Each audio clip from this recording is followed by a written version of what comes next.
लेकिन उसकी खामियां तो एक कैंसर की बीमारी की तरह है जो बढ़ती चली जा रही है। जो भी फैसला करोगी उसे फिर पलटना नहीं, ठीक है? बंद कर दूंगी, मगर याद रखना है एक तलाक याफ्ता लड़की के लिए कुंवारे लड़के नहीं मिला करते, ये नामुमकिन है। 20 लाख रुपए की खातिर तूने अपने भाई पे कातिलाना हमला करवा दिया था। किसी कीमत पर अपना बच्चा तुम्हारे पास नहीं रहने दूंगा मैं मानता हूँ कि सलमान में बहुत खामियां हैं, लेकिन तुमने कभी कोशिश की उसको ठीक करने की? प्लीज अब उसके साथ ये सब कुछ करना बंद कर दे। अबे अगर तुम अलग घर ले लो किराए का, बीवी हो तो मेरे बच्चे की माँ बनने वाली हो।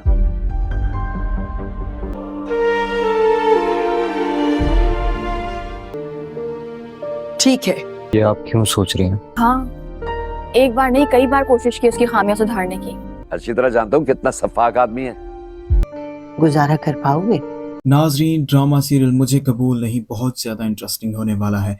समन के सामने उसके शौहर और उसके बेटे सलमान की सारी हकीकत आने वाली है। शकील अपने बेटे अरसलान से कह रहा होता है, मैं जानता हूँ तुम किस कदर सफाक आदमी हो। 20 लाख रुपए के लिए तुमने अपने सगे भाई पर कातिलाना हमला करवा दिया था। मैं अच्छी तरह जानता हूँ तुम किस हद तक जा सकते हो। जब सलमान और शकील बातें कर रहे होते हैं तो सलमान की माँ ये सारी बातें सुन रही होती। अपने बेटे और अपने शौहर की हकीकत सामने आने के बाद समन को इस बात पर यकीन नहीं आ रहा होता कि सलमान ऐसा भी कुछ कर सकता है। समन दिल ही दिल में ये सोच रही होती है कि मायरा सलमान के साथ बिल्कुल ठीक कर रही है। आखिरकार मायरा सलमान से खुला लेने के फैसले पर कायम रहती है और खुला के पेपर बनवाने के लिए वो वकील के पास पहुंच जाती है। वकील मायरा से कहती है, तुम एक मर्तबा फिर सोच लो और जो फैसला कर लो उसी पर कायम रहना, अपने फैसले से पीछे मत हटना। मायरा वकील को जवाब देती है कि मैंने फैसला कर लिया है, इसीलिए मैं आपके पास आई हूँ और मैं अपने फैसले पर कायम रहूंगी। अरसलान को जब ये बात मालूम होती है कि मायरा खुला के पेपर्स बनवाने के लिए वकील के पास आई है तो वो मायरा के पास आता है और मायरा को समझाने की कोशिश करता है। अरसलान मायरा से कहता है, मैं जानता हूँ सलमान में 1000 खामियां हैं, लेकिन क्या तुमने कभी उन खामियों को दूर करने की कोशिश की है?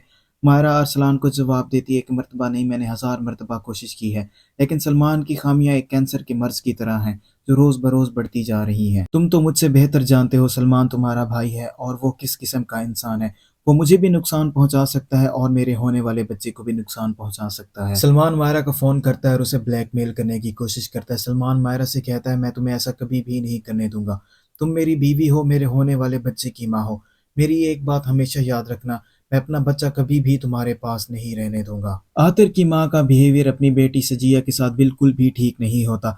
आतिर अपनी माँ के पास आता है और उसे कहता है कि आप सजिया के साथ ऐसा क्यों कर रही हैं, मुझे बिल्कुल भी अच्छा नहीं लगता। आतिर की माँ आतिर को जवाब देती है, अच्छा मैं उसके साथ ऐसा कुछ भी नहीं करूंगी, लेकिन एक बात मेरी हमेशा याद रखना कि तलाक याफ्ता गंवारा मर्द मिलना बहुत मुश्किल है, बल्कि ये नामुमकिन है। अरसलान जब घर वापस आता है तो अरसलान की माँ अरसलान से कहती है, अगर तुम अलग घर ले लो किराए का और उसमें मिशाल के साथ रहने लग जाओ तो क्या तुम्हारा गुजारा हो सकता है? अरसलान अपनी माँ से कहता है कि आप ऐसा क्यों कह रही हैं? अरसलान की माँ अरसलान को जवाब देती है, मैं नहीं चाहती कि तुम्हारे बाप और तुम्हारे भाई की वजह से तुम्हारा घर भी बर्बाद हो। समन अरसलान को सारी हकीकत बता देती है कि तुम पर जो जानलेवा हमला हुआ था वो किसी और ने नहीं बल्कि तुम्हारे भाई ने ही करवाया था। सलमान की ये हकीकत जानने के बाद अरसलान के कदमों तले से जमीन निकल जाती है। अरसलान अपनी माँ से कहता है, मैं सोच भी नहीं सकता था कि सलमान इस हद तक भी गिर सकता है।